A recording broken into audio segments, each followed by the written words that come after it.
my great pleasure to introduce our first guest speaker of the year and of this quarter, Dr. Esther Choi. Dr. Choi is a research fellow at SFI. Her research topic is about roles of blended finance in securing decarbonization and sustainable pathways for developing and emerging economies. And she has her PhD in environmental science, policy and management from UC Berkeley. She also worked in GCF, which is Green Climate Fund, and World Bank and GGGI and so on. So today I asked her to talk about her research on governance of blended finance and blended finance as a means of the policy implementation.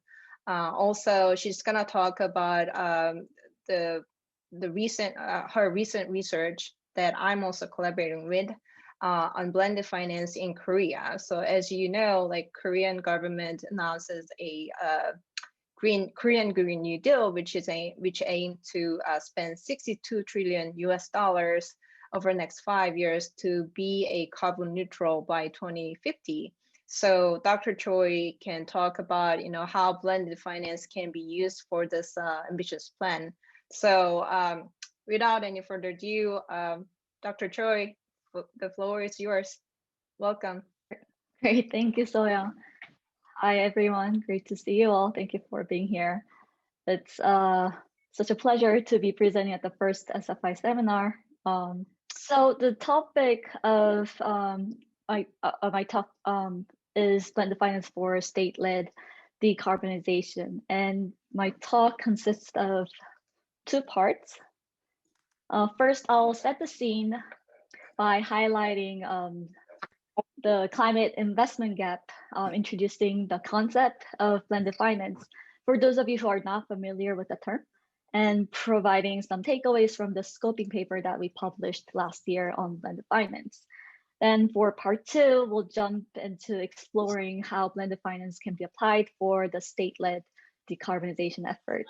Our country case is, like Soyoung said, is South Korea, which is undergoing some significant changes with respect to green finance under the Korean New Deal. And I'll explain why Korea presents such an interesting case. It's two waves of the Green New Deal and the way forward. And I need to emphasize that this research is still actively ongoing, and I'm only presenting some preliminary findings.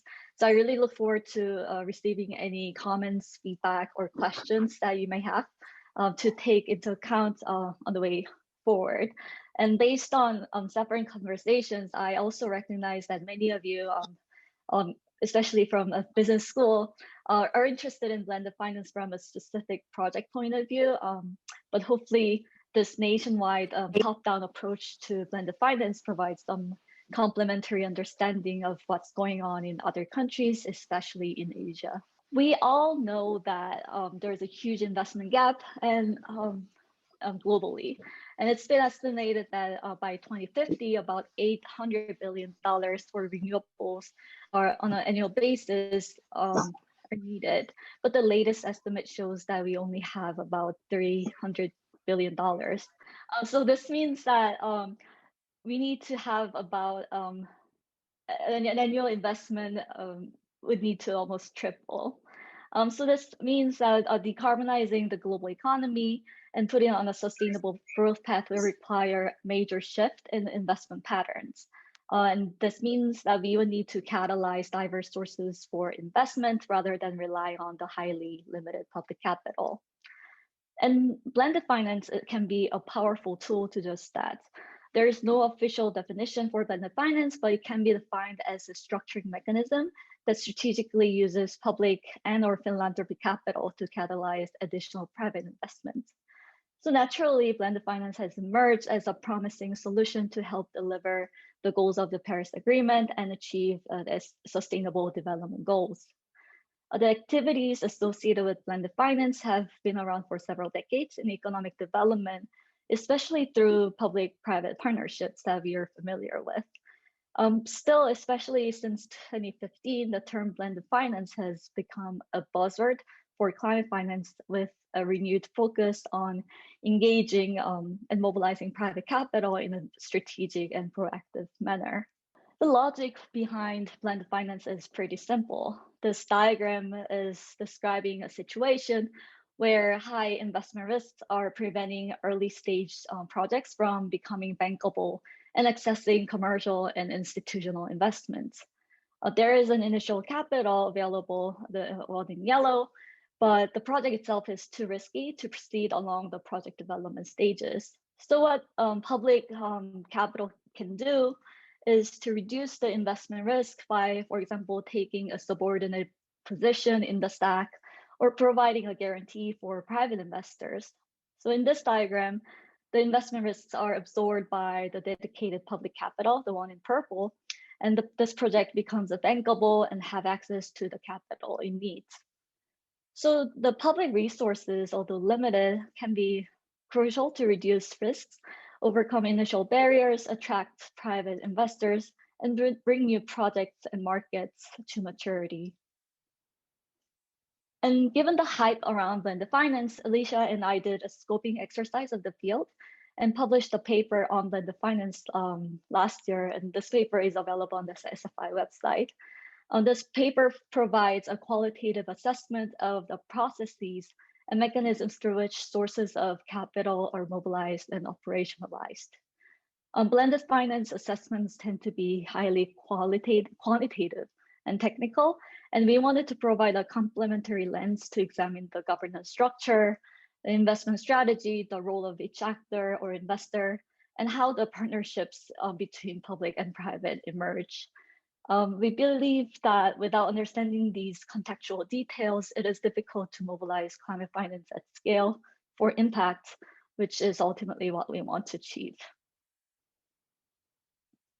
And some of the takeaways from this paper that are relevant to the current research are as follows. First, there is a continued fixation on financial additionality, which describes a situation where intervention is providing a form of finance that the market would not.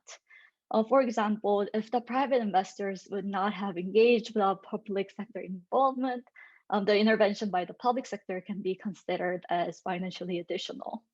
But if our assessment of the effectiveness of blended finance stops there, it is problematic because blended finance is about a range of actors working together to design and implement various governance issues. It's been said that the combined interests and capital can lead to more than the sum of its parts. This means that these value and non-financial additionality can include market expansion, learning opportunities, demonstration effects, innovation in approaches, and others. And these non-financial additionality is particularly important for emerging markets where learning opportunities and demonstration effects can lead to more scalable solutions. Second, monitoring and evaluation is not really working for many blended finance transactions. The process of M&E is not really transparent or effective in many cases. And this is partly due to the complex governance structure that blended finance vehicles often have, as well as the focus on ex-ante assessment rather than ex-post evaluation. Third, blended finance transactions tend to come from a foreign external approach from MDBs or donor countries that is pretty standardized. And this can lead to a mismatch with local needs that are critical to achieve systemic changes on the ground. Fourth, blended finance assessments tend to be multilateral development banks, developed finance institutions, donor country, or sector-oriented or sector-specific, rather than focusing on the country where blended finance transactions and impact take place. So with these takeaways in mind, we initiated this research on blended finance within the specific country context. And that's part one. And before we move on to talking about the current research, did you have any questions, clarifying questions on the concept of blended finance or the scoping paper? Yeah, I mean, Esther, ask you a question on behalf of our entire group. So what's like we also heard a lot of PPPs. Like what's the like a is there any clear distinction between PPP and blended finance? I mean, how does that different? Because to us, like might sounds similar because you are actually blending investment capital sourced from private sector and sources from public sector. So how does that different, or is that eventually the same words? I mean, I think there are multiple ways to organize these distinctions, but to me, public-private partnership is more like an organizational concept, whereas blended finance is a structuring mechanism that's specific to basically organizing finance or capital. And blended finance, depending on how you define, because there's no official definition, blended finance can involve not necessarily public or private, but public and another form of public, or private with another form of private.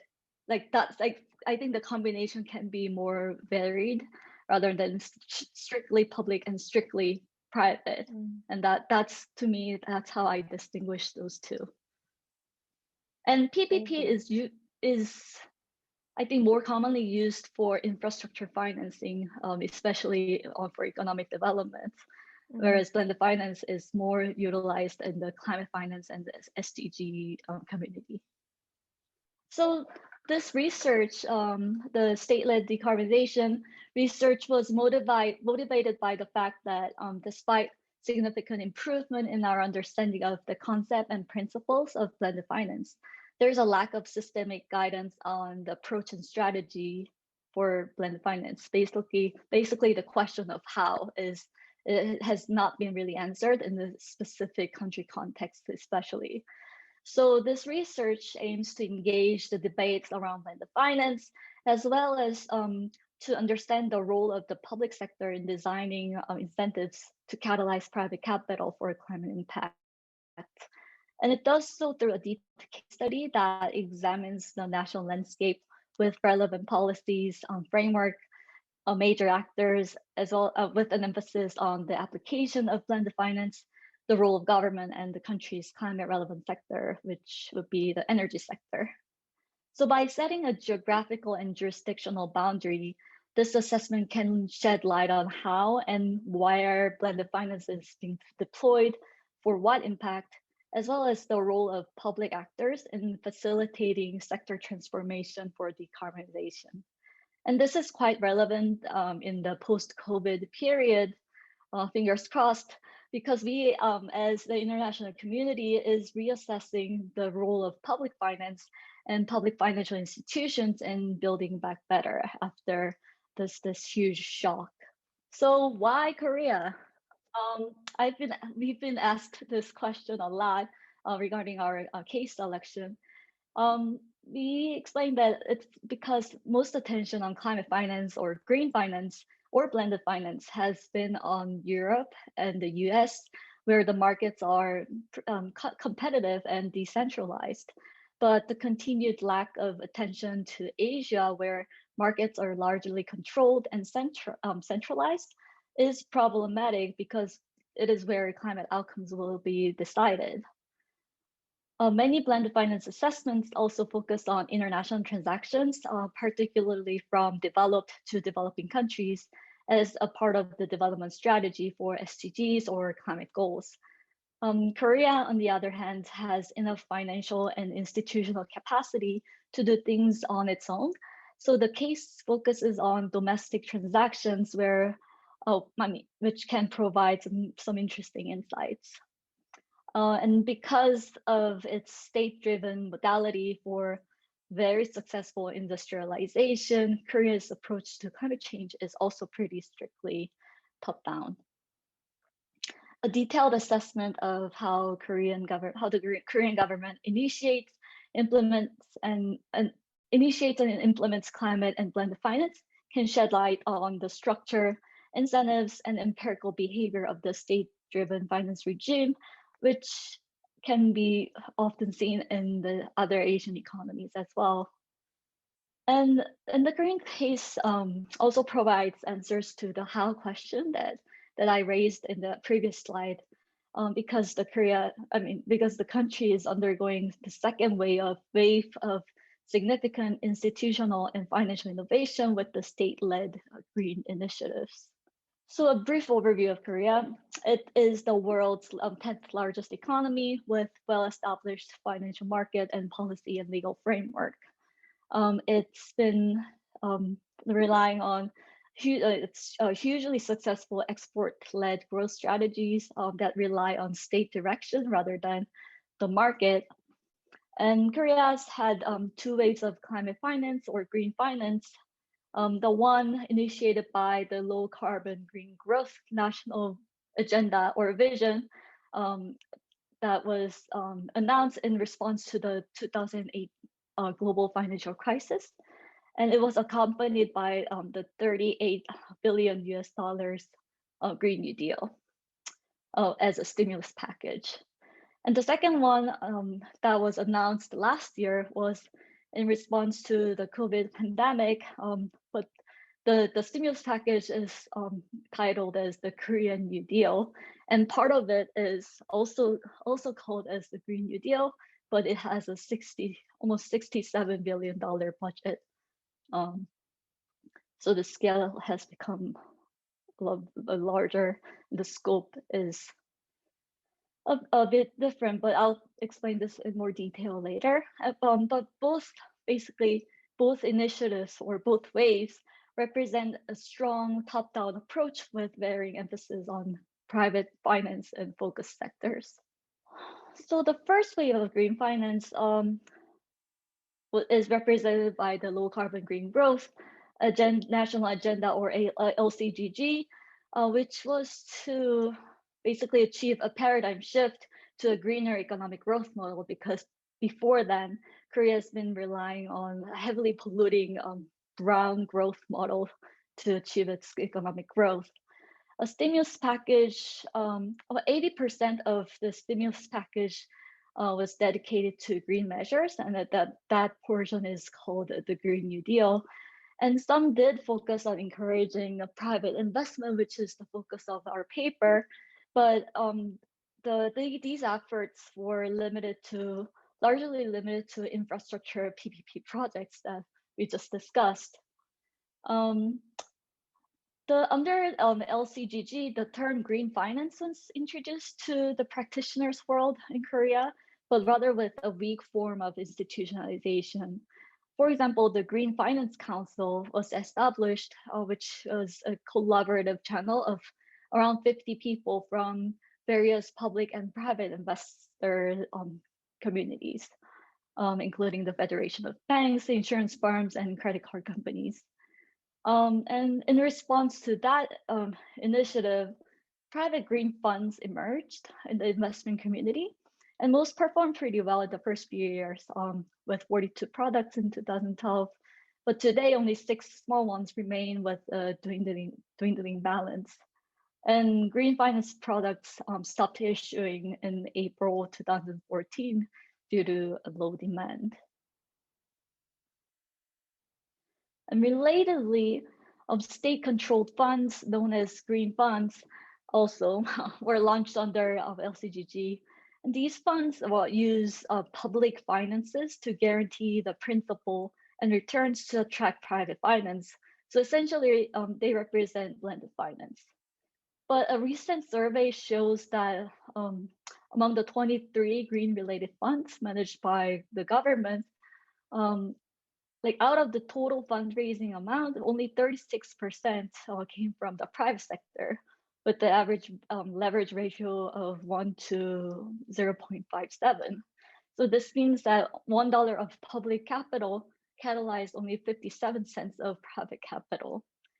And none of these blended funds had ex post evaluations.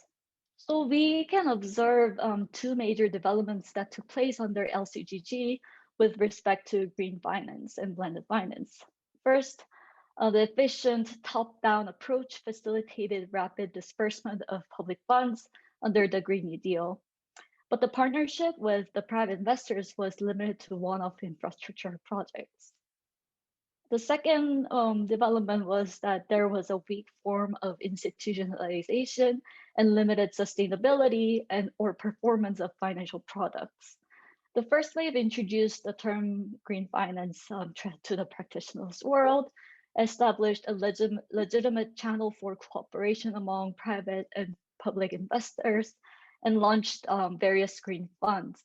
But the private sector remained largely reactive to or passive to government initiatives, and with the administrative change, the hype quickly died in the investment community. And these developments led to a rather limited impact from the climate perspective as well.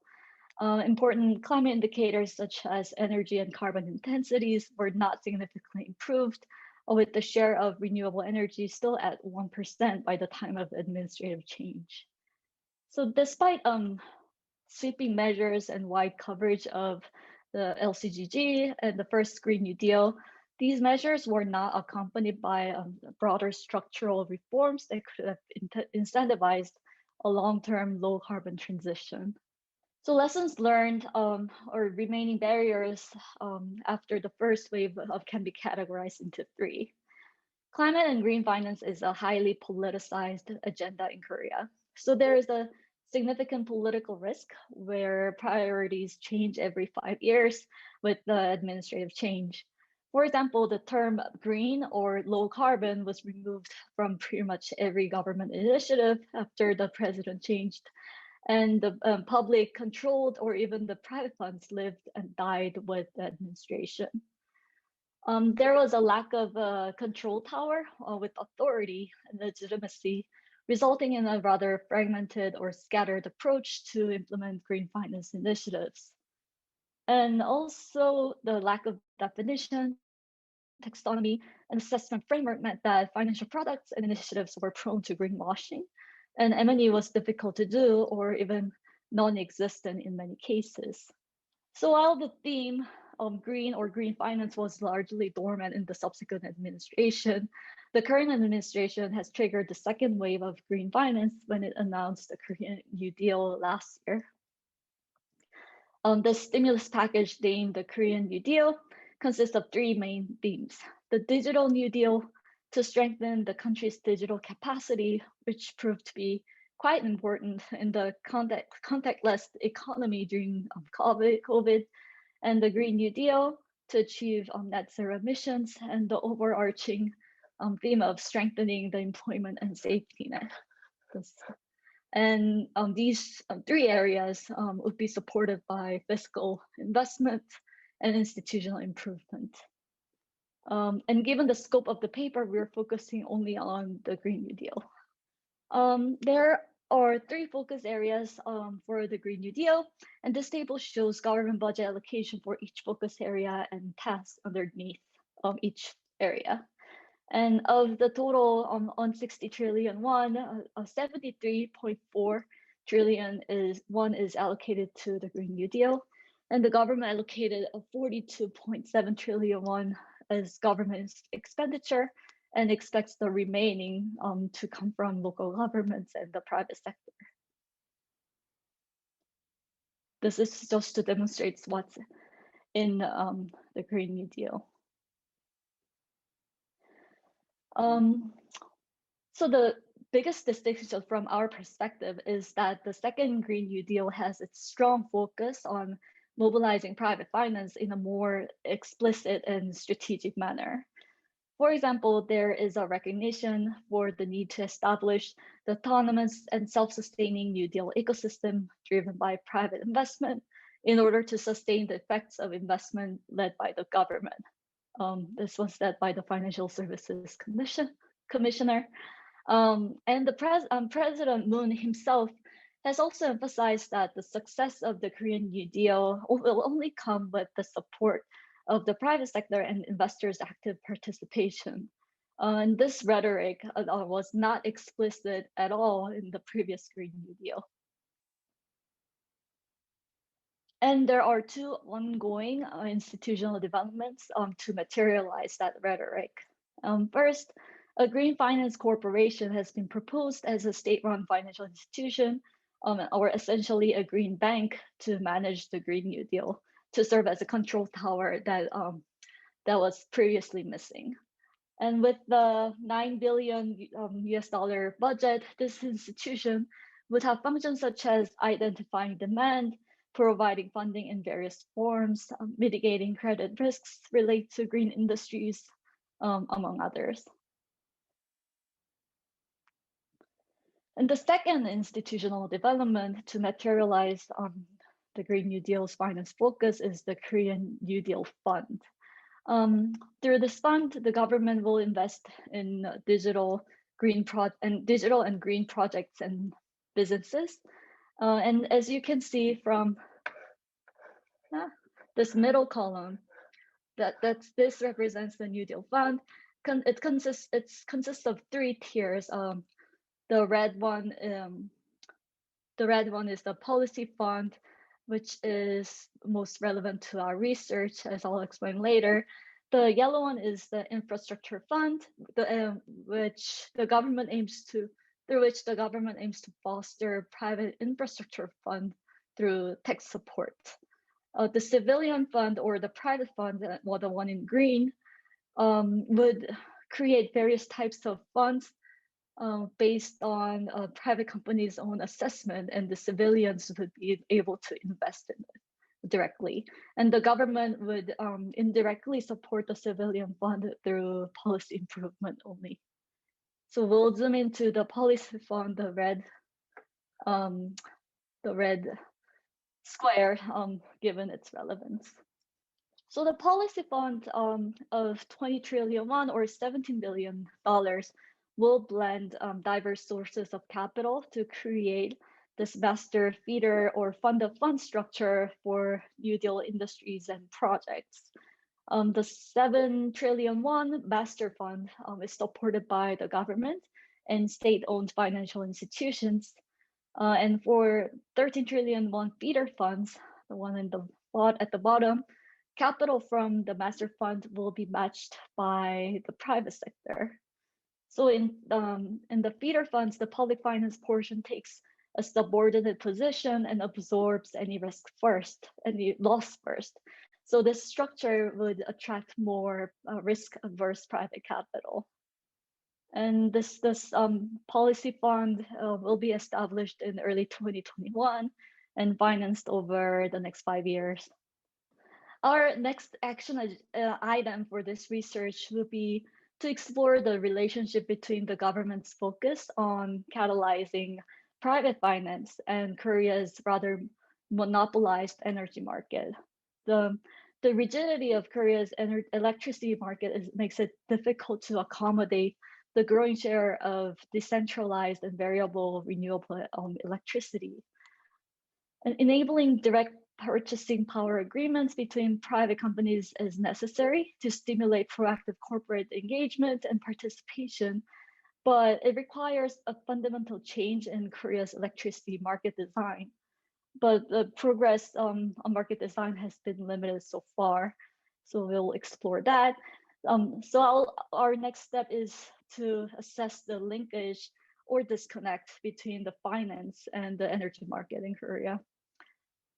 Some of the preliminary findings are that blended finance is now at the center of the Korean New Deal, and this is a significant departure from the previous Green New Deal, which had more emphasis on legal and policy institutionalization and target setting.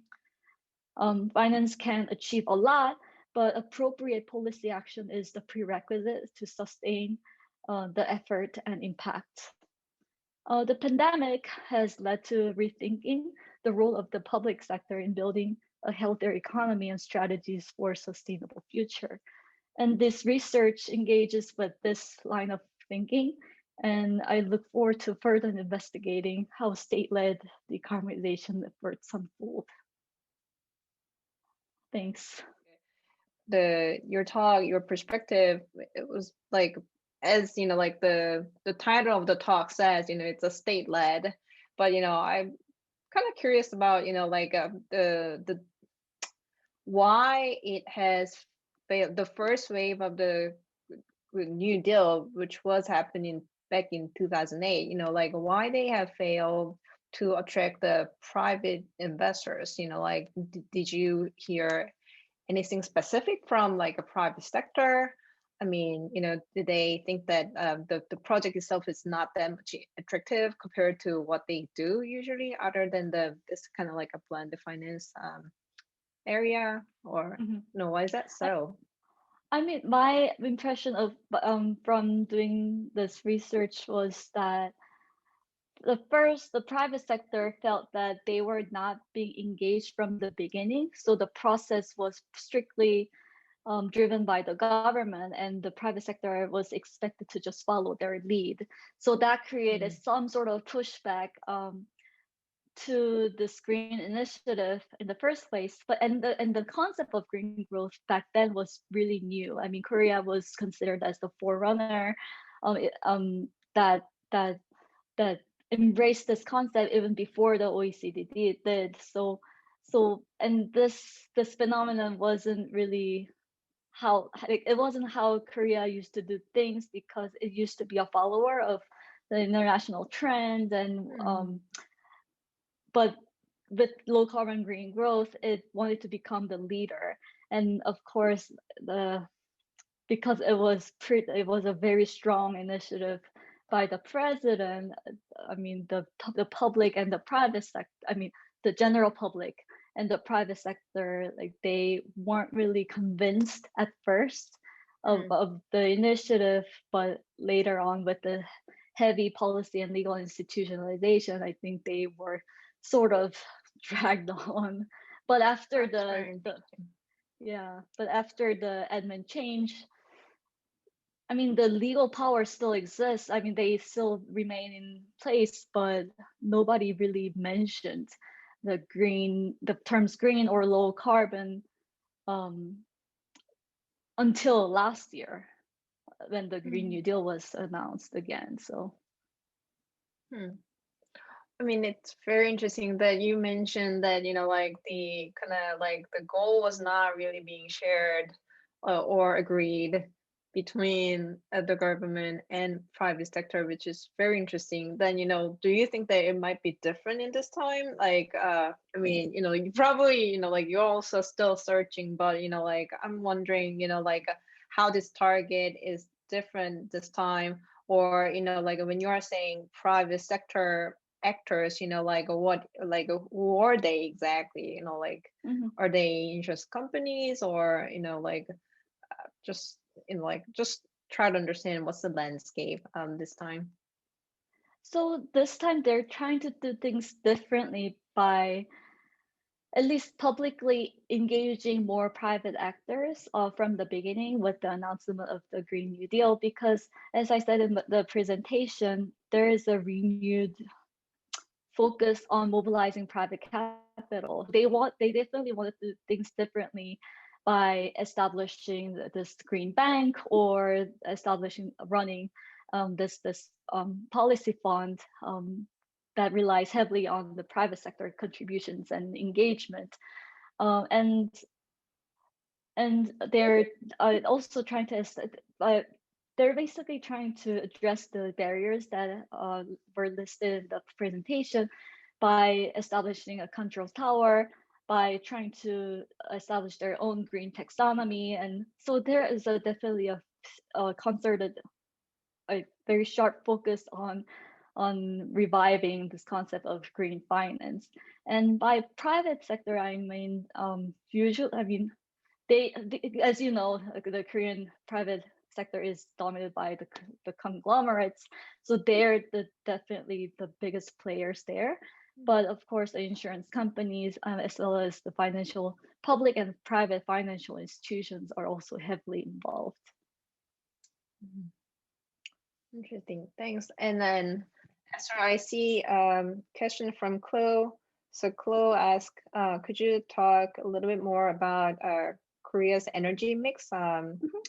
Is it mostly reliant on coal, nuclear, natural gas? Sure.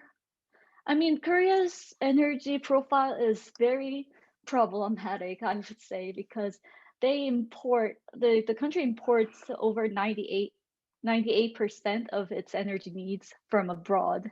So it doesn't produce any oil, gas, coal, or very little natural gas. So the energy security issue is pretty significant. So they're trying to produce their own energy by increasing renewable energy portion. But it's been problematic because, as I said in the presentation, the energy market is heavily controlled and monopolized, and because of the nature of renewables, which is decentralized, and so there's an interesting dynamics going on, like an emerging tension going on between the two. But for now, I think the renewable energy portion is like, for the supply side, it's only about like 3 to 4%, and the rest is fossil fuels and nuclear. And is there any movement to like reform the energy market in parallel with the Green New Deal this time, or that's what I'm hoping you're to still figuring out? Yeah. discover, but I'm not seeing as much attention and focus on the finance part than the energy reform, because it's been, everybody's pointing at the problems of monopolized energy market, but it's because it's such a monolithic problem. I mean, it's I think very difficult to tackle from, especially if it's coming from an administration which has only like 1 year to go. Well, thanks. We see 2 more hands. Joseph, do you want to go first? Yeah, so thank you for the presentation, Esther. It was really great. So my question is, this idea of blended finance, it seems to be relatively new, especially for Korea, and I guess that's why you chose to go with that as a starting place. So my question is, what were some of the initial barriers to adoption of the frameworks of this system, which you managed to overcome before the first wave of the green finance that you presented? So thank you for that great question. So the concept, I mean, the term blended finance itself hasn't penetrated the policy circle in Korea. So instead, they're using an alternative word, such as like priming the pump, by basically using public finance to prime the pump so that the private capital gets mobilized. But the practice itself has been used for quite some time, especially by the government. So basically, the government would announce that it's interested in this specific field or sector. For example, the previous administration was interested in the unification of North and South Koreas. So they launched this unification fund to attract private capital and the capital from the general public to launch different financial products. But then, because it's tied to this particular administration, after the administrative change, the fund quickly died, and that was the case for the other green funds under the first wave. So the problem is that the concept of green finance or climate change is a politicized concept in Korea. So even if the blended finance tool is being actively promoted, the concern is that because it was promoted by the government, how is it going to last after the admin change? That's the bigger issue. Thank you, Esther, for your wonderful presentation. I was wondering if there are certain trends or characteristics of markets or countries that you thought made the top-down approach more attractive than a bottom-up kind of decarbonization effort. For example, like what are some elements that made Korea pursue a top-down approach rather than like wait for more kind of the public or the private market support? That's a very interesting question. So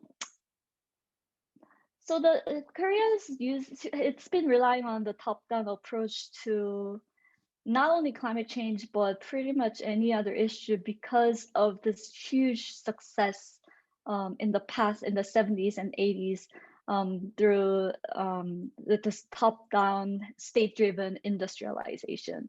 So it's because the government had such a strong power and authority over pretty much every economic activity that was going on in the country. It was able to basically move forward at a very fast rate, and basically transition from a very poor country to a highly successful industrialized country. And because of that model and because of that institutional landscape, if once the government selects a particular agenda, they tend to go with that within that administration. So that's sort of historical tendency to achieve, like, initiate and implement a certain national agenda. And for this case, for the 2008 one and the current one, climate change was picked or chosen by the administration, and that's why it's been using that sort of top-down approach. But this time, it's a bit different because the first time, as I said earlier, the concept of green growth was not really familiar with the general public as well as the private sector. But now this time, climate change has become such an important international issue. The general public is well aware of the impact of climate change through like extreme weather events and the discussions around climate finance. Now the rhetoric, the reception is a bit different this time. So I guess there's some level of bottom-up approach also going on compared to the previous attempts. Makes sense. Thank you. It's interesting that we are actually touching, like many, like politically sensitive areas, like talking about, like energy market mix and, like a financial market and, like the overall policy of Korea. But it's interesting that, like now that you just mentioned from the beginning that, now that the financial market, like a private financial market is matured in Korea, but still like there's huge belief that like state-led is the recipe to win or something. So I mean, this is why that like they're actually driving, like a government is driving like this huge Green New Deal. But then, do you see any like like a successful cases that like that lead? I mean, that government lead this kind of new change in the market? Like, for example, how are they doing in the digital finance? I mean, are they, like getting some successful outcome by like being led by government, or is there any like supporting evidences that still like a top-down strategy work? I think the top-down strategy was really successful in establishing the legal foundation of basically climate-related activities in Korea. Also because the like passing or initiating and implementing legal measures, it doesn't really necessarily require the public support. So for example, the Framework Act on Low Carbon Green Growth, it's still even after the admin change, it's still in place. It still has legal effect, and it's now after about 10 years after, even 10 years after, it's now serving as a basis for many activities proposed by the current administration. So in that case, it's effective. And also like dispersing a stimulus package, it's, of course, the top-down approach is very effective, but it's a matter of internalizing all these efforts because it's going to be short-lived if it doesn't really win the support of the general public or the private sector. Very interesting. Great. Esther, I think this has been really interesting. I mean, really glad to work with you on, like understanding. And also please reach out to Esther if you have any comments, or, like, like this one will be very interesting aspect to be included in her paper. Then, it will be highly appreciated. And also, Esther, I think if we are gonna, like kind of like post, like this full paper sometime in June, right? So like, please That's stay the tuned, target. and then, yeah, come back to SFI website for the final outcome. But then in the meantime, your comments or insight will be highly appreciated. Katie, I think next month we are meeting at on February 18th, and we are gonna have Mark Rosten, who is also SFI Fellow, and then he's gonna also talk about, like managing risks for investment portfolios and so on. So it'll be very interesting to listen to. So yeah, stay tuned on YouTube channels, or SFI website or LinkedIn. Yeah, so, and then feel free to reach out to me and Katie for any questions about the seminar in general. So thanks all. Have a great rest of the day. Thank you.